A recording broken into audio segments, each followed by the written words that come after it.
Ladies and gentlemen, welcome back to Stone by Stone. I am still your host, Andrew Swanson, returning for duty, and I am incredibly honored to be joined here by Chicago soccer legend, Ring of Fire member, many superlatives and accolades I could get into, but CJ Brown, thank you so much for joining us today. Andrew, thank you for having me. Excited to be here. Absolutely. Well, I'll tell you what, this has been a long time coming.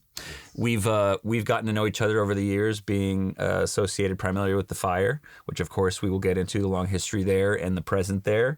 But also we've got a lot of similarities in terms of what we are currently working on in terms of the community and grassroots soccer in the city, which you've been working on for a long time.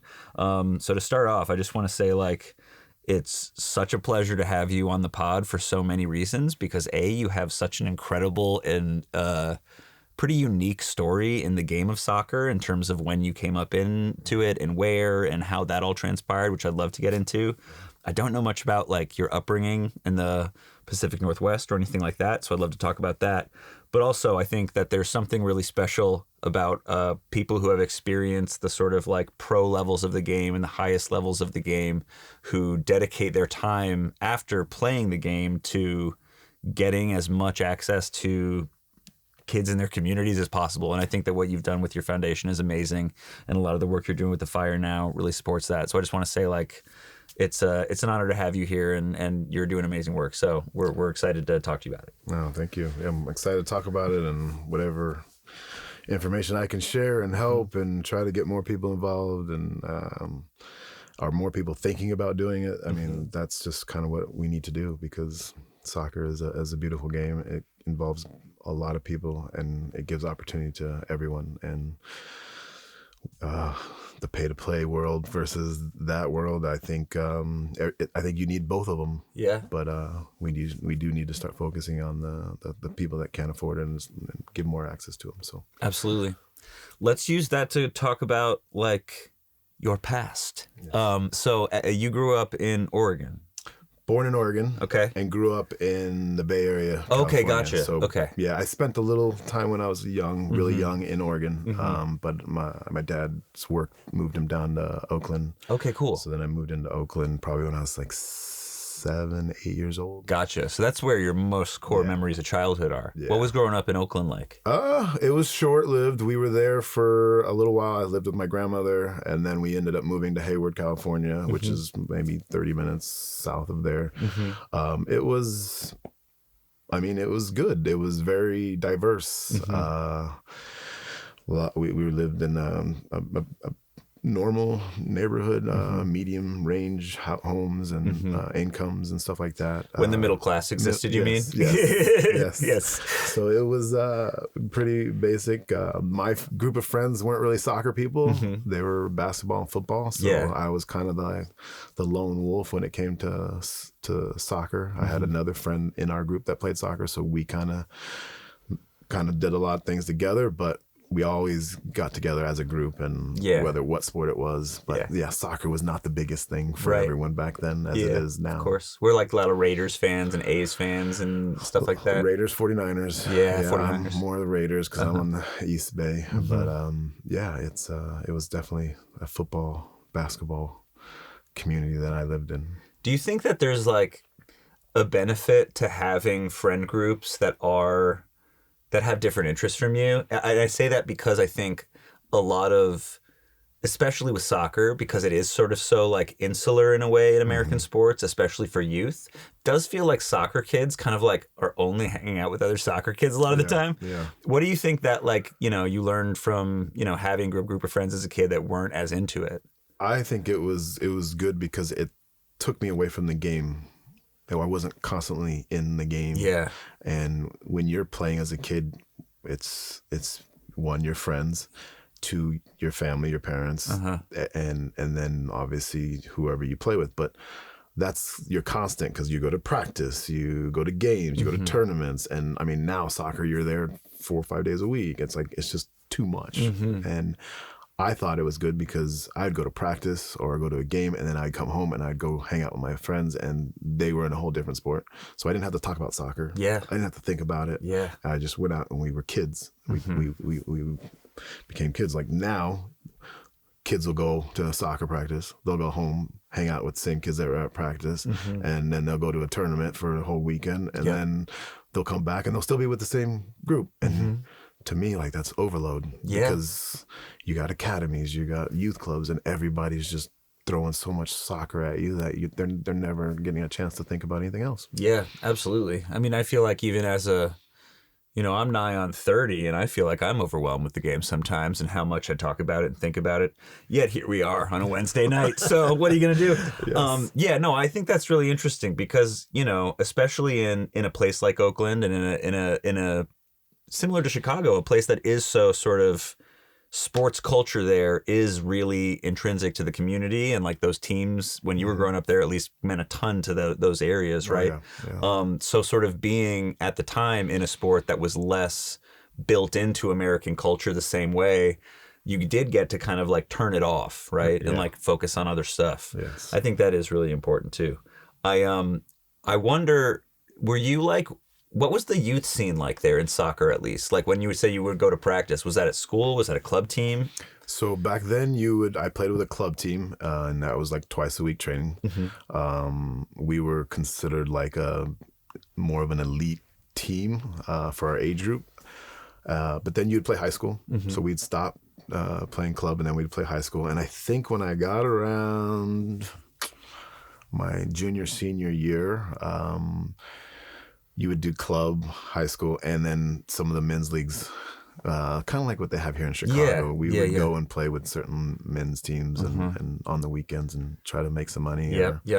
Was San Francisco, was like SF Glens a thing back then? Glens was a thing. Okay. I mean, you had everything. You had the Jamaican teams. I was on the Italians. My coach was Italian, so he was part of the Italian Athletic Club. And so we would go play with their group on the Saturdays and Sundays. We would go to the marina and just pick up games against like African and Ethiopian teams. They would be on the marina. Oh, that's amazing. A lot of soccer. Yeah. A lot of soccer. And soccer wasn't, soccer's always big, but it's not like it is now. So it wasn't on billboards and stuff as much, right? No. Yeah. It's if you're down in the community, it's everywhere. Everywhere. But if you're up on the highway, it's like you're not seeing it. You have no idea what's going on. Yeah, that's awesome. And I love that you brought up the sort of like national or ethnic team basis of how like club soccer in cities is and has been for so long, because that's one of the like shifts that I think I've sort of, and I've not been around it a long time at all, but like looking at the history of it, at least, that's a shift that feels like it happened at some point in the last like 20 years, it seems like, where all the clubs prior to that basically were like affiliated with a country or part of a country or a city in a different country or whatever, or just sort of like a, whether it be like a pan-regional, like sort of diasporic thing, right? Yeah. But that was a part of the culture of all these clubs, right? Like in every city, kind of. Like there's the Brooklyn Italians, and here there's like Gazelle, which has been around forever. So did you notice that happening as a player during your career? Like, because, well, we're getting too far ahead of ourselves, but like you obviously went to college, you went pro, like you did a lot of things to sort of quickly work your way up into the first tier in MLS, right? What was your view of kind of like the soccer ecosystem in the U.S. prior to that? Oh, you give me chills thinking about it, because now I'm thinking about it and then look at what soccer is now versus then. You played with your club because you're from that area. Yeah. And like that was your pride. And you go to Mountain View and they stuck and played with their group. You went to Livermore and they played with their group. And when we started state teams and so they all joined together. Yeah. So it was always a pride thing of playing for whatever neighborhood you lived in. And then when you got into the men's, it became whatever community or Italians, the Jamaicans and stuff like that. So yes, that to me was what brought your competitiveness. Yeah. Because now you're representing your space and which is a little different now, right? Because you have kids that are traveling 2 hours across the city just to go play with an MLS Next team or what they think is the best club, youth club. And I think that takes away the pizzazz of the competitive part, because now there's what are you really fighting for? Right. Yeah. Or like representing. Yes. Absolutely. So that's interesting. That's so awesome. When you said that, I started, oh my gosh. We played. And I remember, because now when we come to a state team, or we'd go to college and we see some of the same players, we're like, man, we used to have some of the best battles. And every tournament, it was always like the same different neighborhoods playing against each other. And one year it'd be them, one year it'd be us, one year it'd be them. And like, wow. And then when MLS started, all those guys that kind of rose a little bit to the top were on an MLS team. So I was like, we all somehow made it by competing and working, and we did it all in our neighborhood. You heard it here, folks. That's how it's done. I love that story so much, because there's so much data at so many different levels of the game that kind of showcase that that's the best seed for the game in a bunch of ways, is like, find your people and like your community and really lean into that and like defend it with your life as a 12-year-old. You know what I mean? 100%. Because 100%. Like you said, that competitiveness, despite whatever you want to say about like antagonism and youth and things like that, fair. But the truth is, those kids that you fought so hard against from the different school or different neighborhood or whatever, when the state team gets selected, you know you're going to see them, and you're going to be teammates now for a bit, and you're going to work hard the same way to represent that town or whatever, right? Yes. So like that meritocracy that is created by competition, you can't fake that, right? No. And that's sort of what you were talking about earlier before that we started recording, is that like there's a sense of competition that you kind of lose if you don't have that thing to fight for. Yeah. And I love that. Okay, so you rose up through the ranks in this way, basically as a kid playing for your neighborhood team, then getting selected for state teams. You played in high school. What was the process of like did you get drafted to college? Like what, I don't know if drafted is the right word. So yes, I played the youth club, high school, and then I didn't get a lot of recruiting letters from schools. I wasn't like a top player. I was a good player, but I wasn't a top player. And the schools I wanted to go didn't want me, so that was fine. And then San Jose State reached out. Gary St. Clair said he's been following me. He's very, very interested in me. And I was like, all right. I wasn't back then for me, going to college was not a big option because financial reasons. Yeah. And when he said, listen, I would love you to come, and I think we can do some sort of scholarship. And I'm like, that'd be great because I can't afford it. And that to me was my next step to say, okay, I can continue playing soccer. I thought soccer was done after club and high school because I wasn't recruited or I wasn't playing at the highest levels at that point. And San Jose State came along and had a good 4 years there. We weren't like one of the best teams in our thing, but we also turned that into San Jose State competed against Berkeley. We competed against Stanford.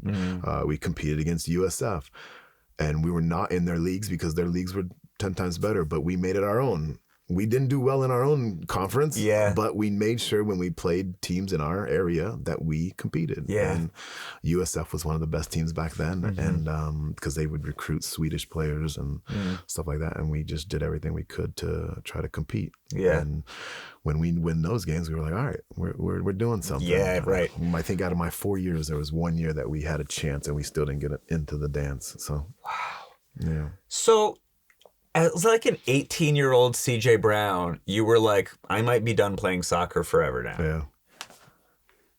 What did that do to you? Was that really hard at the time? What was your plan? Like, did you have an idea of what you'd do instead? Yeah, I was in school for, I like to do what I'm doing with the foundation now. I like to put on programs for people and kids. Yep. And so I was doing that. It's kind of rec and leisure studies, they called it. Yeah. And so I was thinking maybe I get into some sort of community center work. So I was kind of already in the mindset of that. Right. But I was still playing at a good level in the adult leagues around. Right. I was playing with the Firebirds, which was basically the second team of like the John Doyles of there was a pro team, the Hawks or something. There was a pro team in the Bay Area. Yeah. And was this like USISL or something? Paul Bravo. I don't know if you could remember any of these names. Paul Bravo. God, I can't remember the names. But these are basically like sort of what would be considered now like championship level or like second tier pro. These guys were on the national teams. Oh. But they had their own. There was one league. God, I don't know why I can't remember the names. Was it not the? Was it the USISL? You remember or something? They called it the. No, not the D League. It was not PDL. Yeah, pre-PDL, right? Something like, yeah, it was pre-PDL, and then but it was a high level league. Yeah, because the players that played on the national team, they had to come back and play somewhere. Right. Lori Calloway used to coach them back in the day. Okay, yeah.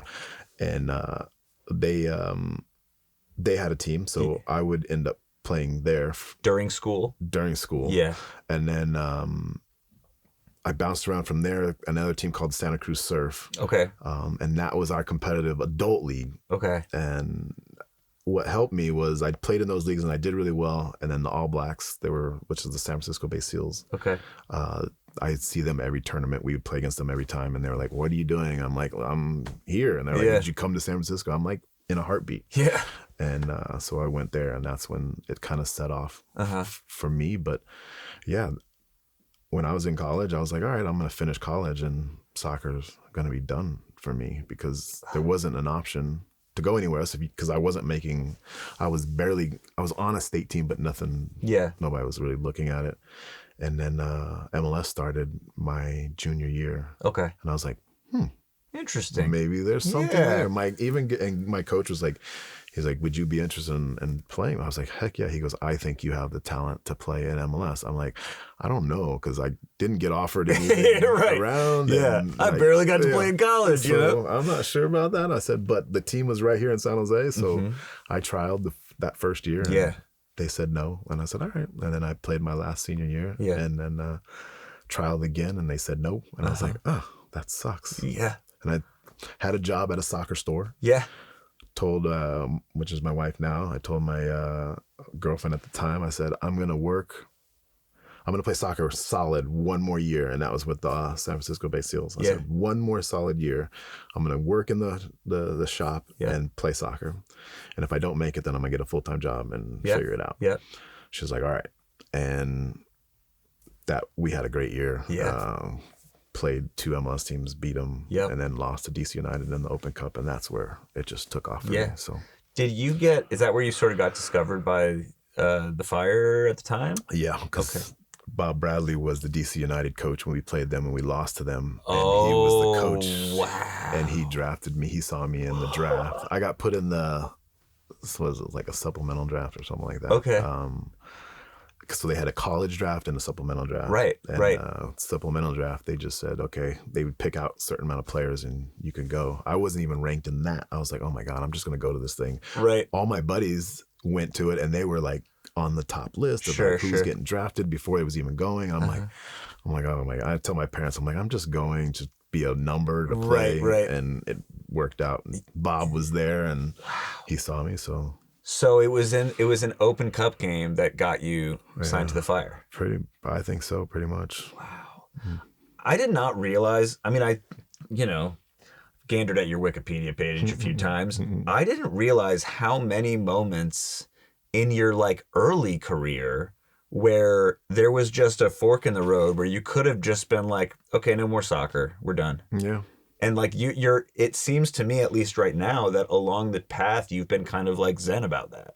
Yeah, yes, and I take everything how it comes. Yeah. Obviously, I would like things to be really big and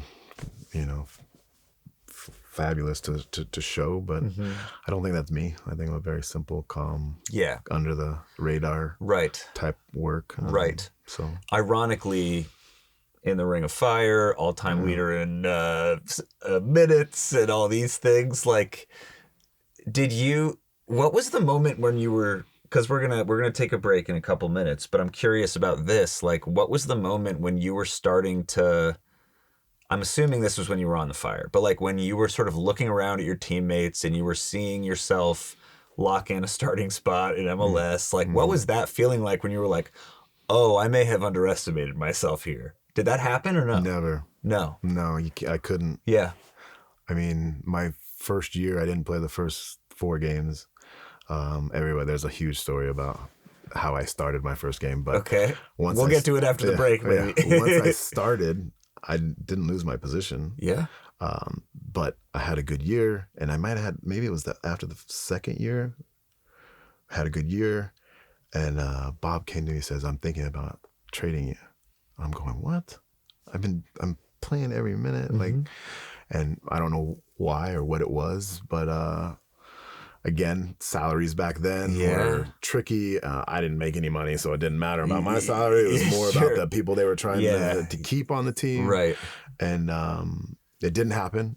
But that told me, like, man, it doesn't matter how many minutes you play. It doesn't matter how good you play. I'm like, you're always at risk. So every single moment for me, training-wise, was a moment to stay on the team. Wow. And I can tell you 13 years in the league? Every year they brought in a center back to beat me. So that to me said, my job's not safe. Yeah, of course. So I had to work, and every center back that came in got paid way more money than I did. Yep. And I'm sure the coach was like, we just need more depth. We just need more depth at center back. And you're like, No, it was clear that they were trying to bring him in to take my spot, which is fine. And I get it. And competition to me is the best. That keeps me sharp. Yep. But it didn't feel great. Yeah, of course. But I also was a guy that wanted to be stable. Like, I could have tried to see if there was another team that wanted me, but I liked Chicago. I like being in a place that I'm comfortable with, so stability was huge for me. I think I lost a lot of money not going somewhere else because I look at some of the guys that left and they made bigger salaries. I'm like, maybe I should have. Sure. At the end of the day, I'm happy with what I decided because I think that was part of my success is being stable and being able to, know where I am and who I am and what I'm about. So. Absolutely. I love that answer so much. I'm also a person who doesn't even leave the same square mile for weeks at a time. So I can really relate to that. Well, on that note, we'll come back. We'll keep talking about the Fire a little bit. We're going to talk more about the work you do with your foundation. Yeah. We're going to talk more about sort of talent in the Chicago area and eventually probably the World Cup. And we're going to talk about the stadium because we have to talk about the stadium. Awesome. But yeah, thank you so much so far. And folks, we will be right back with CJ Brown after these brief messages.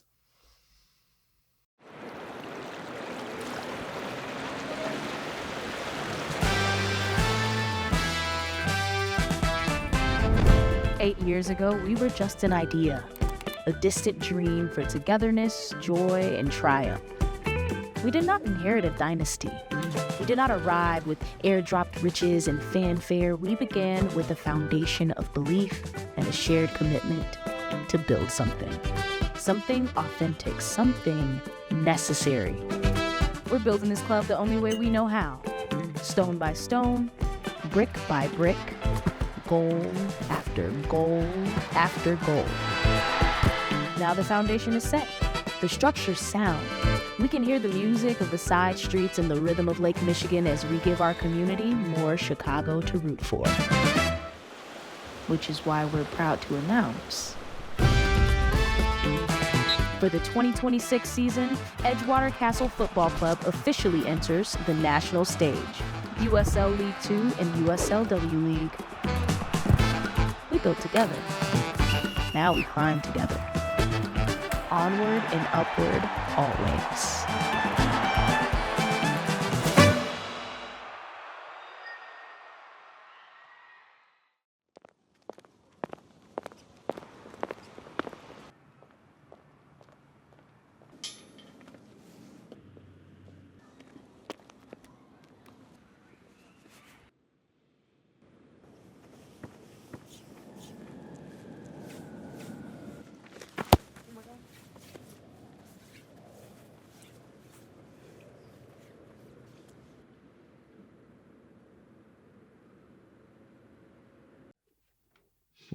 Ladies and gentlemen, welcome back to Stone by Stone. I am still your host, Andrew Swanson, and I am thankfully still joined by Chicago soccer legend, CJ Brown. CJ, thanks again for being here. No problem. Thank you. Absolutely. So we've talked about your ascendancy through soccer in the Bay Area and your experience kind of getting into the pro game. We've talked a little bit about sort of like your work in the community even before you started your college career. It sounds like that was an early seed for you. Has that been a part of your work kind of everywhere you've been in your career post playing, or is that something that you started doing as a player in Chicago again? Like, how did that all sort of start to form again as a in your career as a player? I feel like it started more with the Fire because of it was a Fireworks for Kids Foundation. Ah, yes. Jessica Yavitz, Denise Wilmer back then, Donald Ortel. We would do appearances in Chicago at schools, grocery stores. Yep. We did them all over the place. Yeah. We would go out to tournaments, and we'd get a little extra money for some of them. Yeah. A lot of them were free, but I think that was what really charged me, because I was like the one, Jessica, you need somebody to do it. I'm there. Yeah. And it was almost like if I did 4 free ones, I get 1 paid one. And I was like, I'm there. Yep. I'm in. And I ended up, I think I was always the one that she was able to call on if she needed someone, and I enjoyed it. Yeah, I really liked it. I ended up winning like humanitarian year from doing stuff like that, which was cool. But yeah, I think I've always kind of had that in me and wanting to help and just be there for the community in some sense without knowing it. I wasn't like going, hey, I want to make sure I make my name for doing stuff in the community. It just was something that felt comfortable for me. Yeah. I wonder if that, do you think that sort of has a tie or connection to, the fact that you kind of found one in soccer yourself a little bit as a kid, right? Where there was that, like you said, you sort of had that group of friends that weren't all soccer people necessarily, but, all of these random moments in your life where the game kind of opened this door for you. Do you think that is something that you sort of want to impart on other people? 100%. And I think any soccer player that you have in this seat will probably tell you a similar story, that soccer introduced them to something. Like, I've traveled the world because of soccer without money. I didn't have money, and soccer was able to get me to those places. Soccer got me to Chicago. Soccer put me in the pros. Like, I've made a name for myself in Chicago through soccer when I'm from California. None of that stuff would happen if it wasn't for soccer. So I want kids, especially in the areas that we work in, the Black and Brown and down in the South Side of Chicago, to feel like they have opportunities. And soccer is a great platform to find opportunities. And it's not just to be a soccer player. There's so many different things to do in soccer besides actually play the game. And we're trying to push that out to kids. Yeah. So when did the CJ Brown Foundation start? What was the sort of like beginnings of that? 2020, we did all the licensing, the 501c3 and all that stuff. 2022-ish, we were pushing our first program. 2023, we ran our first after-school program. We were down in Bronzeville at Holy Angels through Big Shoulders Fund. They picked a school for us, and we ran our first after-school program. I had 20 kids, and it was fun. We did a year. It was supposed to be a 6-week pilot. Yeah. And it was once a week, and I was like, 6 weeks, we did it, and I'm looking, and I'm with the kids. I'm like, are we just going to leave like that? Like, how do we do that? Yeah. So then I go, we'll just go the 10 weeks. Yeah. We'll finish 10 weeks. And so we did that, and then I'm looking like, 10 weeks? We can't do that. They already mean too much to me. Yeah, I was like, we can't do that. So then I was like, you know what? Why don't we just start running something that looks like a league? What kids would do in the suburbs, they do spring, fall, 10 to 8 weeks. And then we'll try to do winter because we're already indoor because they're small schools and we can only do the gym. I was like, so we can just run a full league. Yeah. And then, so I was like, all right, guys, we don't have the money. You're right. But we're going to do it. Yep. And I'll figure out how to pay the coaches and stuff like that. And we did it. And ever since then, so 2023, we had one school. 2024, we ended up getting 2 schools. Nice. And we added 2 schools. And then 2025, we added another school. So we have 3 schools, and we added a neighborhood program. Oh, wow. Yeah. So now we have a full-time neighborhood program, train twice a week, play on the weekends. Our after-school programs only train once a week. But now we take our after-school programs. Anyone that wants those Saturdays, they can come to the neighborhood program, and then we play games against each other. So it's really cool to see the different dynamic, because we have Bronzeville. We have a group in Gage Park at St. Gall. We have Roseland, which is St. John de La Salle. Okay, yeah. Those are the 3 schools we have. And then Chatham Thule Park is where we have the neighborhood program. Nice. So each school has their own little t-shirt, different color. Yeah. And when they come to the Saturday, they all get to play different schools. And it's not completely organized like it should be yet, but it is awesome to see, because Gage Park has more of a Hispanic neighborhood.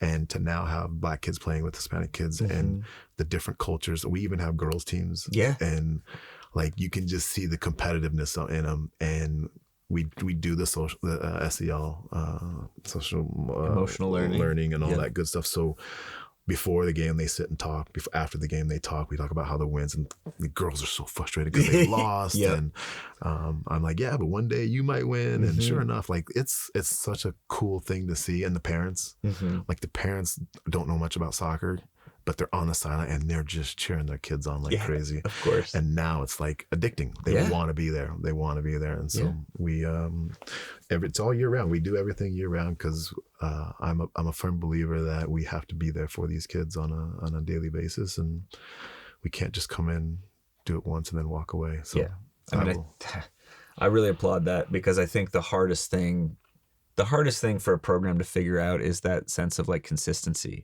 because that's what most kids need, right? Is like 100%.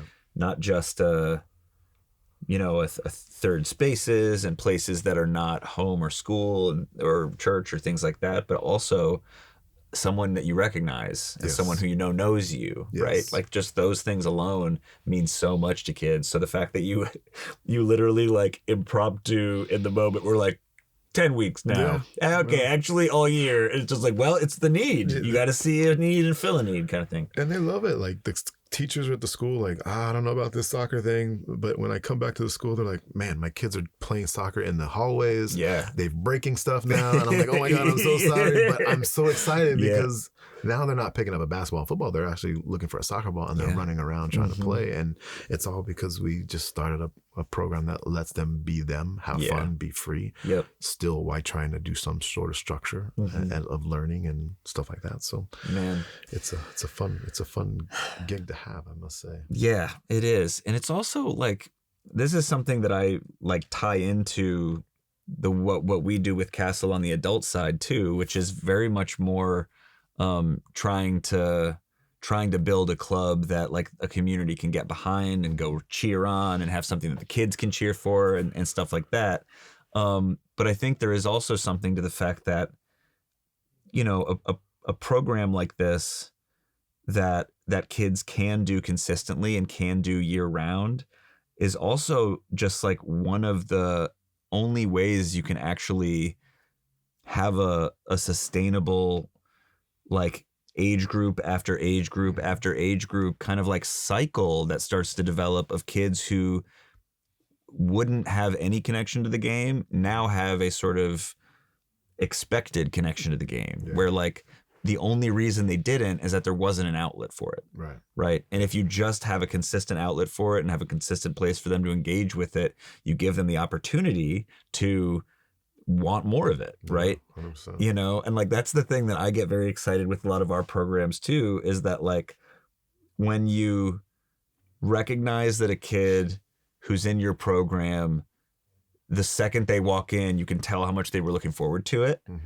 That is such a cool feeling. That's awesome. Because like, you remember being a kid and looking forward to stuff, right? And you remember being a kid and not looking forward to stuff. So there's that really like there's a sense of pride when you're able to provide a kid with like, not only are you like having a good time, you like think about it when you're not here. Yeah. Right. And that's the kind of thing that will actually, you know, not just for us, but like for the Fire, that's what will grow a lifelong fan. Yes. Is that like you fell in love with the game here in Chicago. Yes.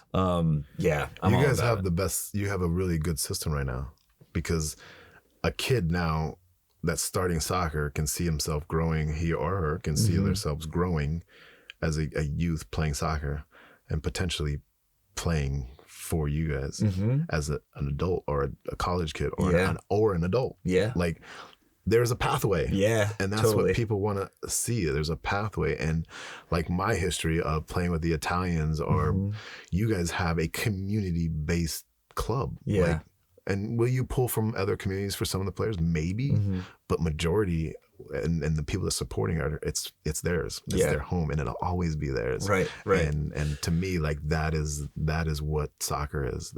That is why teams in England can be the worst team in the league and still fill the stadium. Yep.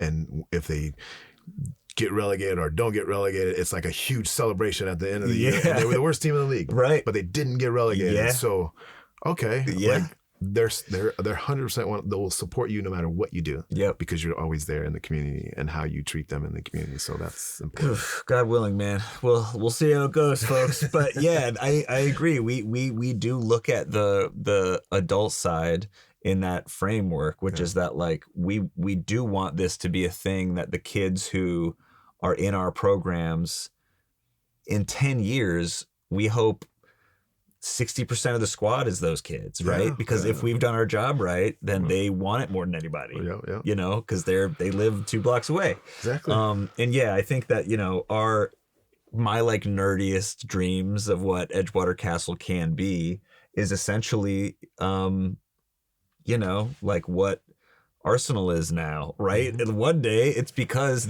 all of those clubs started as some random community group of people that got together to play, and like that's all they were. It's like they all made cannons in their case, or they all worked at the same railroad, and then that became Fulham or whatever. Yes. That's probably not accurate, but something like that. But it was their club. Yeah, it was their club, and that represented like whatever part of London that is. Yes. And to me, there's something so cool about being more specific that way, even though Chicago is the market that everyone knows, and everyone knows how important the Chicago market is. To me, there's so much more value in like putting a flag somewhere specific and being like, we're actually not even trying to pretend we represent y'all, because we don't know y'all. Yeah. We know us here, and like that's who we are, and that's who we eventually want to like grow to sell out a giant stadium playing the Fire in the Open Cup, right? Like that would be so cool. It would be, and it's possible. I know, it's not impossible. Right. And that's I think the beauty of the game too, is that there really isn't another sport where that's the case at all, where like you can't like, I can't like start an American football club at Edgewater and then like hope to be in the NFL one day. Correct. That's not happening. No. But like, yeah, there's a real, I think, precedent for that specificity and community to be the thing that like makes it work. Yeah. You know? Oh man, you really checked a lot of the right boxes with that one. Okay, let's talk a little bit about the Fire. Yes. Right. So you obviously are one of the few people in the Ring of Fire, the sort of honored folks who've given the most to the club. You've been involved in a bunch of its community engagement work over the years, winning awards through MLS for that. All-time leader in minutes, which I've said before, which is a stat that I hold very dear. I just think it's a very cool stat, because a lot of people play a lot of minutes for this club over the last 30 years. So congrats. Thank you. In terms of your like favorite moments on the field, what would you say is at the top of that list, or like your top, 3 things you remember from playing for the Fire? First ever stepping in Soldier Field is obviously the major one, and then being able to play in a game on the Soldier Field. That to me, I'm a Bears fan. I've been a Bears fan since '85. So coming to Chicago, playing on that field just was just mind blowing. Yeah. And again, that year '98 was just an amazing year to win championships, and you never even think that's a possibility your first year. And I just didn't even think I was going to play, to be honest. Right. So First 4 games on the bench. I was like, oh, this is going to be a long year. But no, I think those are the moments, being on the field.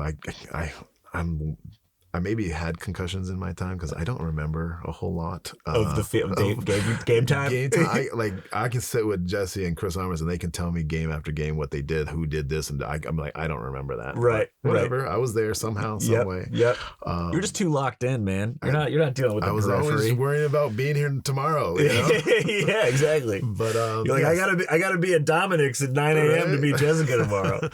But for sure, it was being at Soldier Field. The championships games, obviously, and then I think just it's a broad thing, but the players and people that I got to meet, like that, just to me it kind of just brings it all together, because soccer, again, I don't feel like when you see pros, like everybody sees football players as this elite person, as baseball players as elite people. I feel like soccer people are just soccer people. They're normal people. Right. Now it's different because they're paying them crazy money, but I still feel like we're normal people. We're we're everyone. We are who everybody else is. And so I just felt like I got along with people, which is weird because I'm a very kind of quiet person, which you wouldn't know that on the field, but off the field, I'm a very quiet person, but I like being around people and I like sharing everything I have. So people would say, "Oh, can I have this?" Yeah, take it. Or you know what? Come check out our practice. And people say, "CJ, you can't keep bringing people to the Right. I'm like, well, he's a friend. Yeah. So I like getting to know people and having people be a part of it. And Chicago embraced me. So those would be the 3 type of things I loved about soccer for me and the Fire. Definitely. I think a lot about like what my life would be like. And how many people that are now like very, very important to me, I wouldn't know if I didn't randomly get into it, you know? Yeah. And like, it's true that there's so much that you learn, like just the amount I've learned about the world, period, including like the names of countries and where they are and things like that. Like I've just like learned so much more about the world through the lens of soccer, right? Oh, yeah. And like, that was my real history lesson because history, I failed in college, and now I travel, and I'm like, oh, that's what that means. Right. That's what that's about. Oh, I didn't even know that was a city. Okay. Exactly. Great. You're like, that's where Algeria is. Yeah, I know that now. So, okay, who was the player that you were a teammate with or played against that was most like, wow, that dude can play? Yeah. My mentor playing was Francis Okara, Nigerian. I think he lives in Boston to this day. But man, he taught me everything about being a pro and how to compete and little tricks and trades to try to be successful, whether they were cheating or not. It was, we did what we had to do. Little dark arts. Yes. Chris Armas is by far the player that I've always looked up to as a person because he's, I don't know, I call him Jesus because he's so nice, but he's massive competitor. Like we share the room when we were players, and everything we did was like competition to throwing trash into the bucket from our bed. I'm like, I can't go anywhere with this dude without competing. So he taught me how to compete, but he was never like an aggressive guy to like speaking to people and talking to people. So he was always knew how to keep the room. So he would be one. Players that I played against, hard to say that because I tried not to be friends with anybody I played against because I was such a mean person, I guess you could say. Because I always looked at it as competing. I didn't hang out with guys on the other team when we after games that much. I did a few, but not very many. Right, not enough to be like a total jerk, but enough to be like, that's not what I'm here for. It's not what I'm here for. I want to win, and I will do whatever I need to do to win. And you might not like that. So if we're friends, you're gonna take it personally, and I don't want you to take it personally. That makes sense. It's solely a game. But yeah, I would say Francis, Chris Armas, Tony Sane. Got to experience him when he came to the Fire as a player. and he was just so more advanced. I mean, obviously he was a national team, played in Germany, and now he comes to us and he just sees the game so simple. And I didn't at the time, and I'm like, man, learned a lot from him. And now he does stuff. He has his own foundation. Yeah, I'm still learning from him. Yeah, So I was gonna say there's a lot of people that have probably influenced what I'm doing and how I acted on and off the field. But those would be the three right now that stand out in my mind. Nice. Who would you say, since you've been in Chicago, is the most talented player from this city that you've seen? Wow, that's a good one. Sheesh. And you get like any position, right? Like not specific to. Listen, I mean, Brian Gutierrez is hard not to say a massive talent. Yeah. I mean, is there some pieces that he still needs? Yes, but the kid is on the ball. The quality that he puts out, can go forward and score goals. It's just fun to watch him play. Who else is? I mean, there's a guy that didn't go very far, but was super talented, Victor Pineda. I hear that name all the time in these chairs. All the time. When I was leaving, he signed, and he was signed as like a homegrown. Yeah. I think that might have been like one of the first. I think he was. And we were down in Mexico because that's where we usually do our preseasons. And I think Mexico a team there tried to sign him, and his dad was like, "Nope, coming back. He's coming back." And I'm like, "You guys are gonna sign him to here and not let him go there?" And they knew more about what goes on over there than I did. But I just knew that there were really good soccer players over there. Yeah. And he stayed, and I don't think we were ready to manage kids. And when your team's not the best, young kids don't get an opportunity because it's a coach's life to try to keep his job. Yeah. And you're not putting a young kid in. And so I think he took the brunt of that. And hence MLS Next Pro now being a thing. And that's where he probably would have gotten a lot of minutes. And he would have been a really, really good player. So, Brian Gutierrez, I'd give it to him. I think, listen, his brother Mauricio Pineda is really good. So to talk about like consistency, right? That's the thing that I've noticed about him more than anything, is that Mauricio is a player that is always, nothing against him, but like always getting more minutes than I think he will. Every season. I look at him, and when I started coaching, I felt like, because there was such a difference in pay, there was like, you had your best players and you had your college players, and then you had guys that were just going to be consistent and be there, and they're MLS players. And if you were an MLS player, you could play for 14, 15 years. And he, to me, strikes me as definitely as he's consistent, he works hard, he's good in the locker room, he's great attitude, and you get quality minutes out of him. So local dude, versatile, can do a lot of things. One thing I want to bring up for, just Chicago pride, this past season, because like obviously we met when I started at the Fire in 2019, I think, around then-ish. And I was doing stuff with fans, and you're obviously very beloved by them, so it really helped me to be able to talk to you occasionally.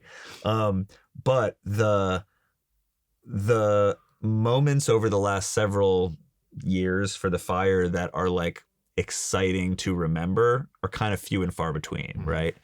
It does feel, though, like last season was like a new vibe and a new leaf being turned over, and like the exit strategy of the curse the club has been under for the last 15 years or so.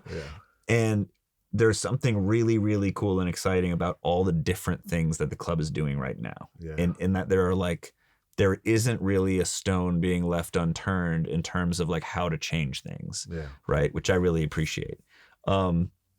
This past season, the moment that I thought was the most exciting for the city and like for soccer in the city was the second Miami game when we won, and like Justin scored and Guti scored and like Mauricio was on the field.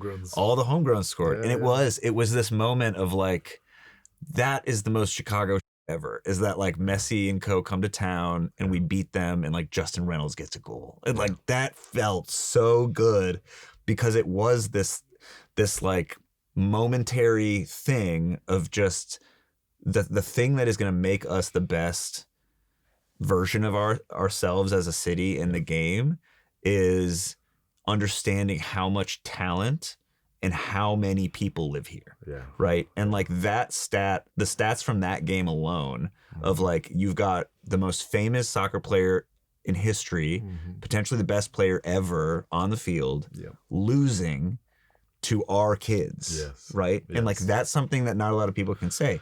And like, even though it didn't change the trajectory of the season or our, game in the city the way it did for me personally, like, that's such a good indication of like some decisions over the last several years have been made well, and that the right things are happening. And don't sleep, because Justin Reynolds is going to pop out. If he figures out himself personally, that kid's going to be amazing. Yeah. And we're going to be like, okay, he's from Chicago. Yeah, he's in Kansas City now, but man, he's got a talent. And this is good for him because he's been here for all his life and he needs to grow outside of here. And I think, listen, there's always potential to come back, but at the end of the day, he needs to grow, and he has a major talent. Major talent. Yeah. Also just like a super nice kid. Oh, yeah. His I met him and his parents and Andre back when there was like, I was doing stuff with the club, also working with the fans, and they're just like the nicest people. Oh yeah. They're just such a nice family. Very good.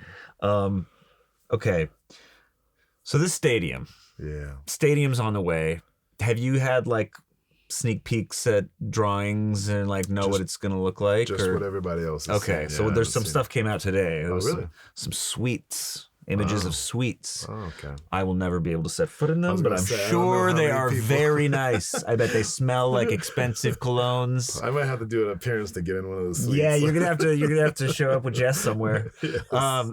So okay, that stadium's supposed to open in 2028. Yes. Right, which is a year after the switch of calendar as well, right? Yes. So what do you think is going to be the biggest like impact quickly of that, of the new stadium? Like, what do you think it's going to sort of do to soccer in town? It's going to make a demand for people to get their tickets for a Fire game. Yeah. It's now in the city. The team's developing and growing in the right direction. Mm-hmm. And it's going to be hard to get a seat at the stadium. Yeah. Which now makes it's going to put more pressure on players, the team to perform, but it's going to be an environment that is going to be electric. Yeah. I imagine if we were Soldier Field when we were super successful, imagine putting them in a 22,000 seat stadium with a metal roof, and it's going to be loud. Crazy. The fans love that. Yeah. I get nervous a little bit because the way sports are going nowadays with costs and stuff like that worries me a little bit. But I hope we figure something out for the community. Yeah. Because it's very easy for corporations to buy up everything, and then corporations they're there for you, but are they there for you? Because when it gets, and listen, we're going to have some bad years. Yeah. When that happens, of course, you still need people to show up. Yep. And if you stray away from your fans, then that's going to be hard when you have those bad years. Totally. So, but it's going to be awesome. The stadium looks from the outside, looks like it's going to be great, right on the water. I can only imagine how they're going to develop that area and how, I heard they were going to pick people up from Wrigleyville or the Wrigley building and then take them down the boat. On the boat. I think that's going to be awesome experience. Boat to the game is I dream about boat to the game all the time. I really do. I think that stuff's going to be awesome. I think that's what that's what Chicago needs. We've been wanting it for so many years, and for the fans. And just imagine all the money that you poured into Soldier Field. Now it comes right back to you. Think about all the money you poured into Bridgeview. Yeah, think about that. Yeah, it all comes back. Joe Mansueto's a smart man. He is doing a great job. I'll tell you what, he's a brave man. Yes. He is a dude, because I think unless you were at the Fire in the late teens, I don't think it's really easy to get the hole that the club was in. Yeah. Right? And the things that Joe Mansueto just decided to do to help break this curse. The time he took it on was, you're like taking a chance. Yeah, if he hadn't, I mean, who knows what would have happened if he hadn't done that and like bought the rest of the club and bought out Bridgeview and all these things he did that are like a handful of people in America can do just on a whim, you know? But the fact is, he's really like, he has been consistent. Yeah. Like his consistency of commitment to the project and to turning every rock over and getting the thing done is really impressive. And I'm excited about that. I'm also, you know, obviously I founded and run a lower league neighborhood community club. So like the distance between us and the Fire as organizations is vast.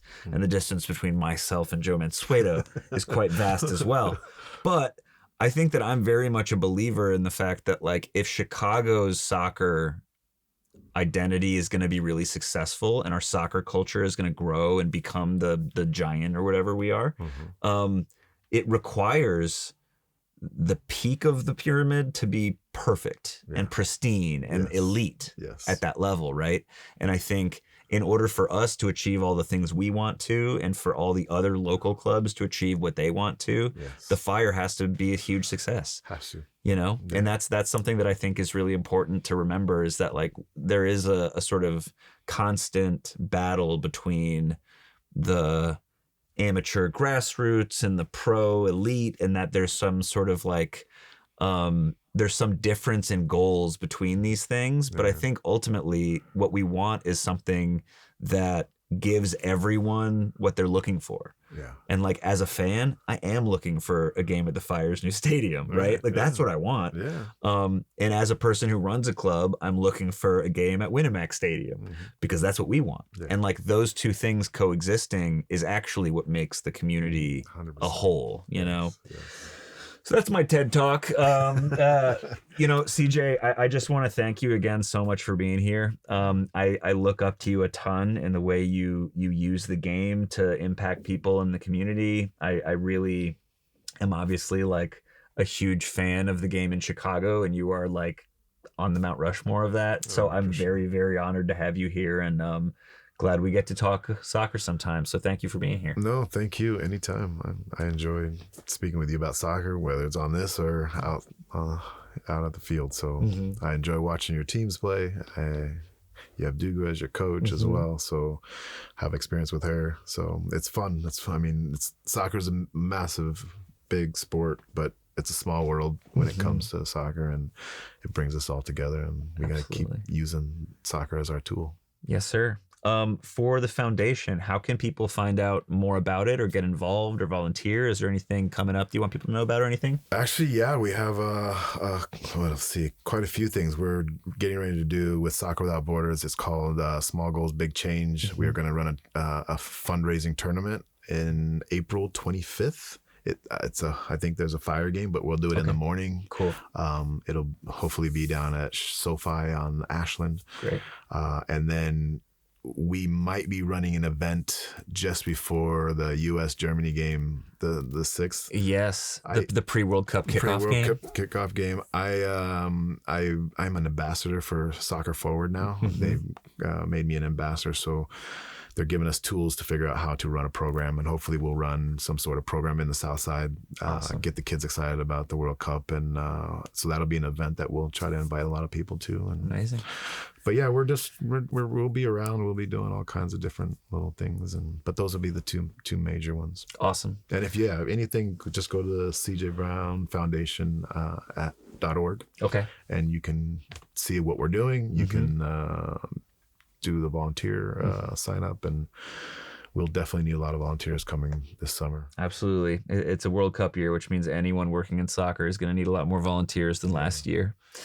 Certainly. You got to be careful with how you say it, but we will be running games for the World Cup that we'll try to do some programs around. Absolutely. I know FIFA's got all their rules. So. Yeah, of course. Yeah, you've got to pay them to set up a projector in a church these days. Well, anyway, man, thank you so much for being here. It's always a pleasure to talk to you. And hopefully we'll cross paths again out on the field somewhere. Always will. Awesome, man. Will. Thank you. Appreciate it. And thank you, ladies and gentlemen, for listening. This has been Stone by Stone. It's always a pleasure to talk to you all about the game too. And hopefully we'll see you for the next episode. Have a great night.